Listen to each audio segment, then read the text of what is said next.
Hey guys, Brian the Lover J the Goods here. I'm returning to you this afternoon time for this next final end of the year video for best movies of 2024 video.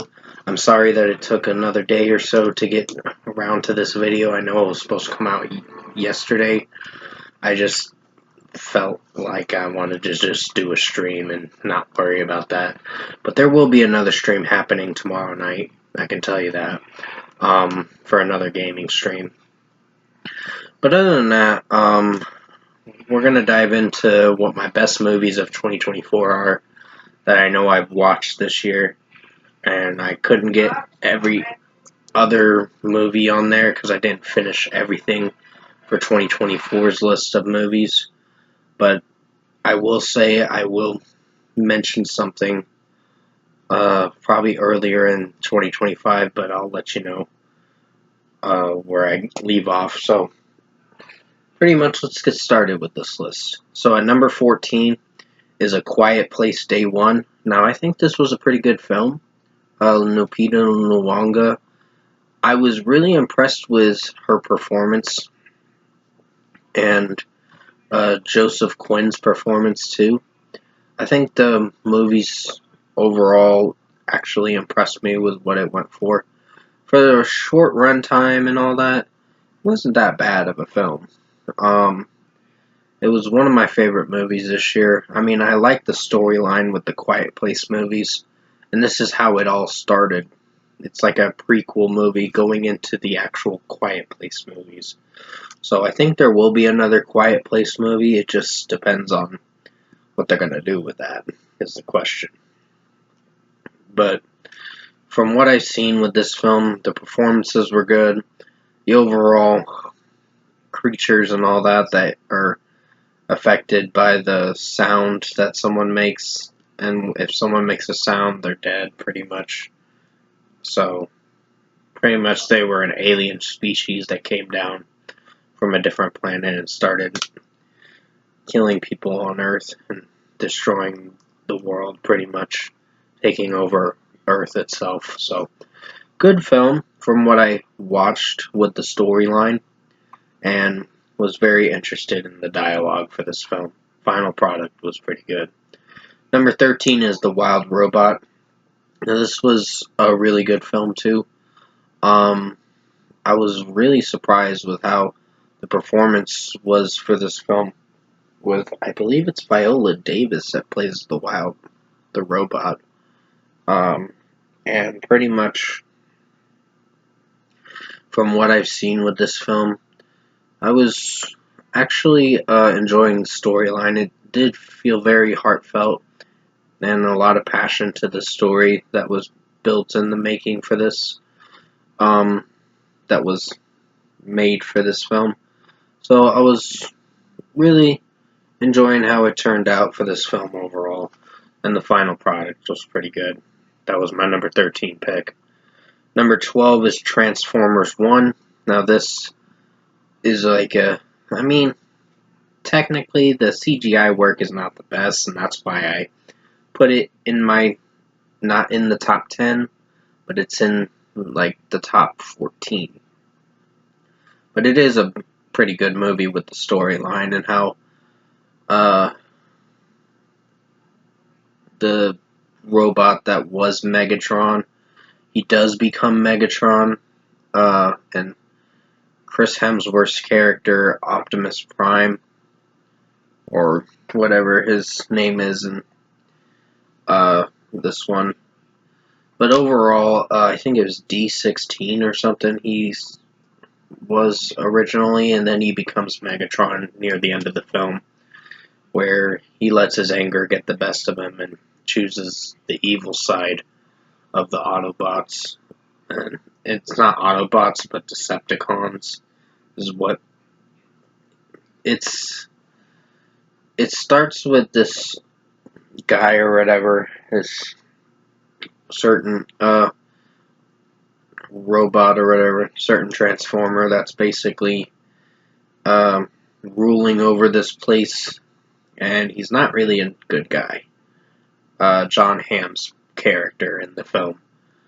So I think this movie was pretty good, but I did have a few critiques with the film, and you can definitely go check out my movie review for Transformers 1 if you have not seen it. I think you guys will enjoy it. Um, I released it like earlier this month when I watched it, but other than that, pretty good film from what I've seen. Number 11 is Godzilla and Kong, The New Empire. Now, I watched this a few months ago. And I was impressed with even the human characters in this film. A much better storyline. I mean, Godzilla and Kong was a good film, but this one had to be a good sequel to that one, to the Godzilla and Kong movie.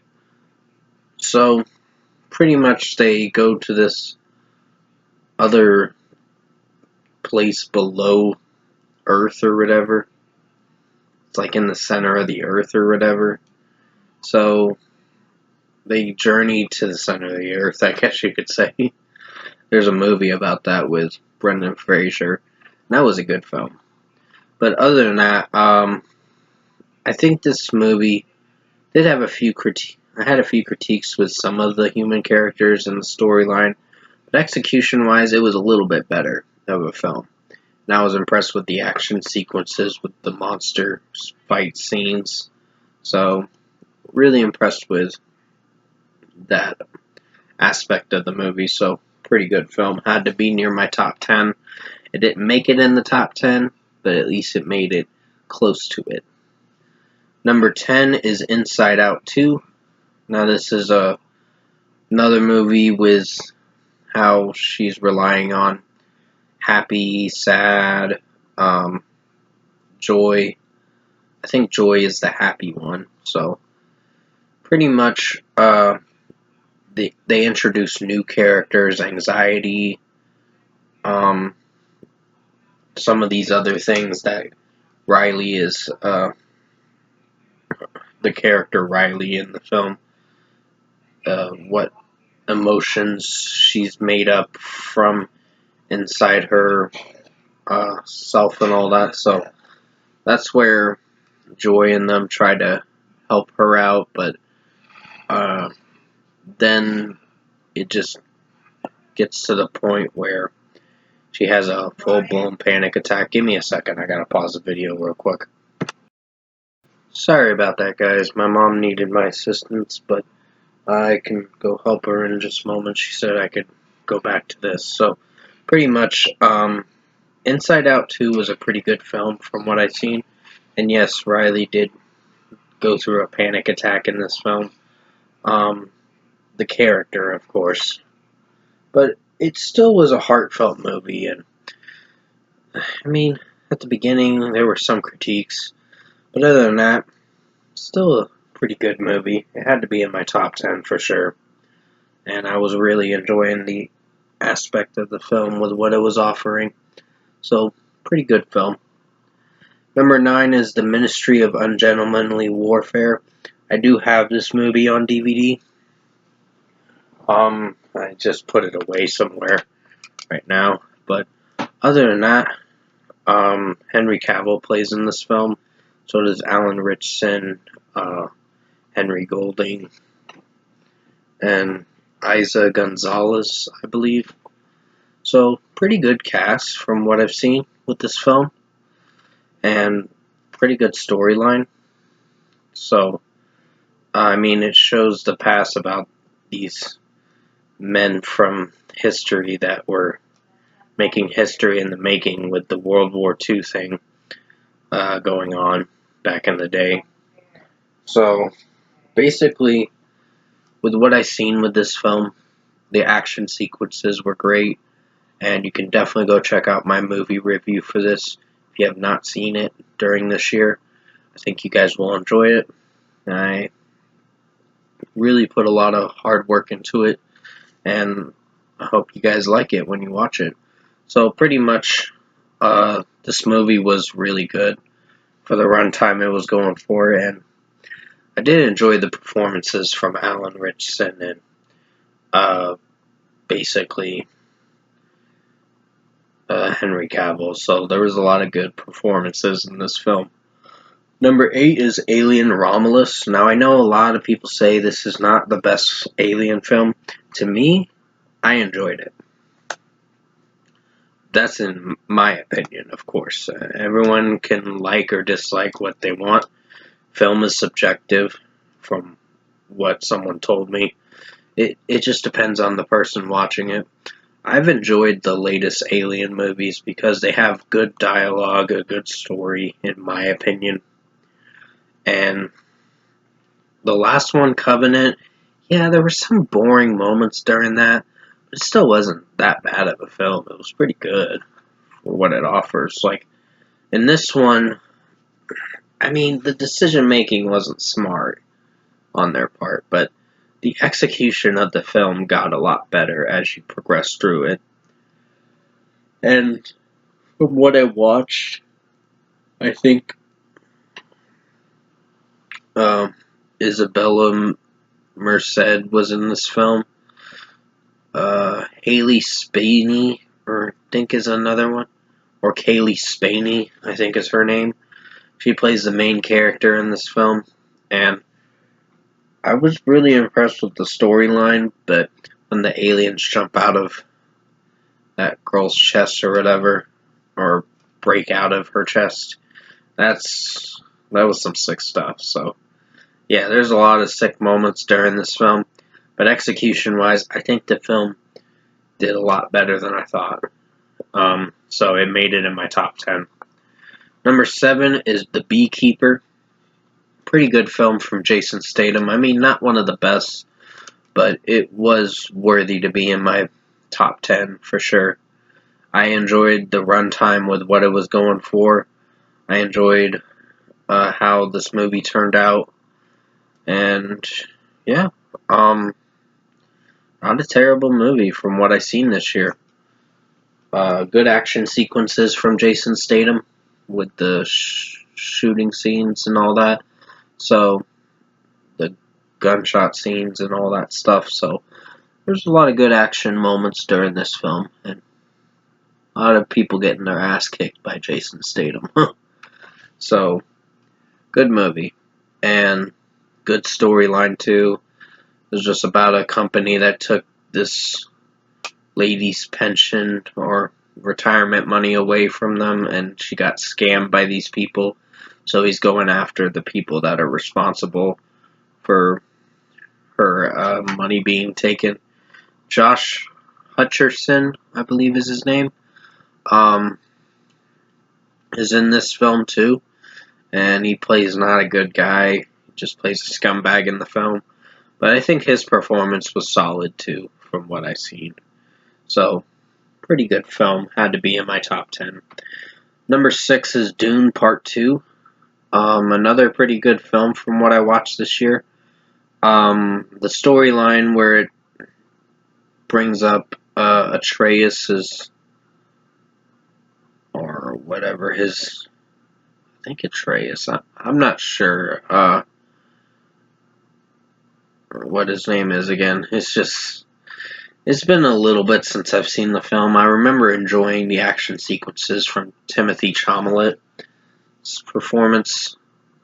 Was pretty strong. And Zendaya was in the film.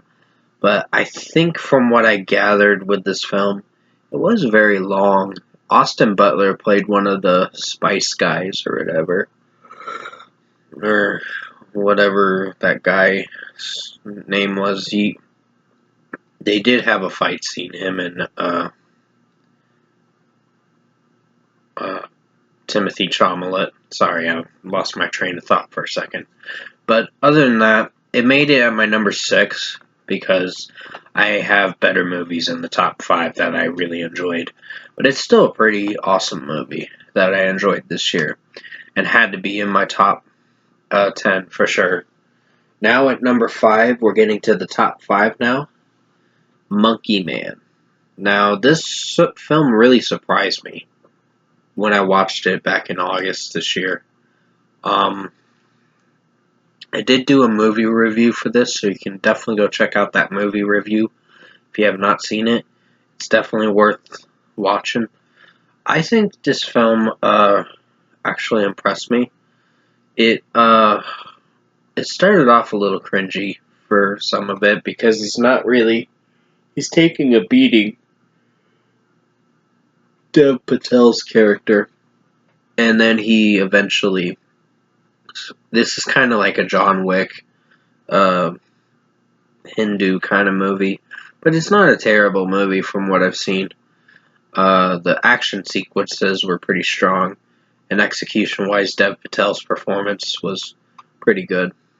It took a little bit to get used to how the story was going to unfold, but towards the end, it got a lot better. I mean, the ending is kind of, I didn't expect it, but it happened. So it made it interesting of a film to watch through, but he was just trying to bring freedom for the people of that town that were suffering by this certain mob place or whatever that's controlling everything. So, from what I gathered, pretty strong film, and had to be in my top 5. Number 4 is Abigail. Now, this is another good film I enjoyed in 2024. I know a lot of people said this wasn't one of the best films that they've seen, but from what I've seen, I really enjoyed this film. The vampire kind of action sequence kind of movie. This movie was badass, from the girl that you think is not a vampire that they're kid. I mean, pretty much at the beginning of the film, they try pulling off a heist to kidnap this girl or whatever, and they're not really good people at the beginning. But then they realize, okay, they're only in it for the money and a job. But it's still, you don't really feel for the characters too much in the film. But you do start to get into it a lot more once you get through most of the movie. And it starts picking up a lot more. It gets a little more interesting of a film. That's why I put it in the best movies, because it really surprised me this year, this film. Because as you progress through the movie, it gets a lot better with the little girl as the vampire and killing off each one of those people.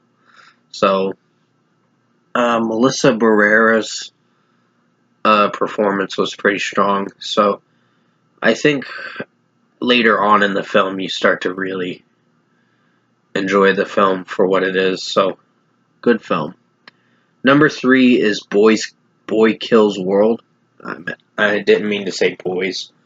Boy Kills World. So Bill Skarsgård plays in this film.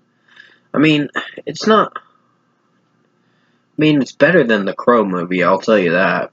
This movie had some pretty strong points, and I really enjoyed the action sequences in the film. This movie did kick ass. Famke Janssen, I believe is her name. Her performance was solid, but she played not a good person, basically. And from what I watched with the film, you think the guy that's raising him is helping him, but then you realize, okay, so the guy that was helping him is actually not a good guy. You find that out near the end of the film. But he doesn't talk. He's like deaf in this film. He does not talk. He can't hear or anything. He has to try to mimic what people are saying. And the narrator from Bob's Burgers, the main character that played Bob in the film, is narrating what Bill Skarsgård is saying in the film. So it makes it a little funny, but at least the film did not do so bad. It had an interesting premise, but from what I gathered, I enjoyed this film for the runtime it went for. So, pretty strong film. Number 2 is Furiosa Mad Max Saga, so we're almost near the number 1 pick. So Furiosa Mad Max Saga, Anya Taylor-Joy's performance was great in this film, and I really enjoyed Chris Hemsworth as the bad guy in this film. It is the prequel to the actual Mad Max Fury Road movie, so it does eventually show clips of that in the credit scene of the film. And with what I watched with Mad Max Fury Road, I did enjoy it, but I don't think I enjoyed it enough to where I liked it. It was a little bit of a rushed kind of film, that one. But I don't know, I have to see that again to determine. But this one was one of my favorite films this year, and it really impressed me with the performances, and the action sequences were pretty strong, so pretty good film, and was my runner-up to Best Movie of the Year. Alright, at number 1, drum roll please. Deadpool and Wolverine. What do you know? I kind of was hoping you guys would expect this, because this was the only one that I really enjoyed this year. This movie really surprised me with the action sequences and the comedy, and Ryan Reynolds did get a little annoying at times, but at least the movie made it good. This made a really strong film, from what I gathered. It was one that I gave like almost a 10 out of 10, because I enjoyed the action sequences. Hugh Jackman returning as Wolverine was it's an alternate reality, alternate universe Wolverine in a way. But from what I watched with this film, I really enjoyed the storyline, what this movie presented, and some of the comedy moments were funny as well too, where he meets his weird Canadian Deadpool self or whatever. And the thing with the dog was kind of gross, to be honest. I don't know why he liked that, but it was like, ugh, that was a little gross. But other than that, I did enjoy Hugh Jackman's moments with his comedy moments where he says, "Shut the fuck up," to Deadpool and all that, because he kept telling him to shut the fuck up a lot. So there was a lot of good humorous moments, but the close to the end of the film was probably my favorite. There was a lot of good parts to it. And I think, what's her name? Blake Lively was in this film too, as the blonde Deadpool, alternate reality person. So, pretty much I enjoyed this film. It was one of my favorite films of the year, and made it as the best movie of the year, from what I gathered. So that is going to be it for the best movies of 2024 video. I hope you guys enjoyed my best movies of 2024 video, and definitely this is the last 2024 end of the year video I'm doing. I hope you enjoyed all the end of the year videos I've been doing since November 24th all the way to now. I will have a gaming stream tomorrow, so definitely tune into that, and I have a little announcement to make during New Year's. So even if it's not New Year's Eve, it'll be New Year's Day. I'll be doing 2 streams on those days. And then, yeah, I'll keep you updated on what the announcement of it's going to be. Probably do a YouTube short or something for that, maybe today or tomorrow. I don't know. I'll keep you updated on when I decide to do that. But until then, thank you guys for watching the best movies of 2024 video, and I'll see you guys in the gaming stream tomorrow night, or tomorrow sometime. So with that being said, thanks for watching this final end of the year video, and I'll see you guys in 2025. Thanks for watching.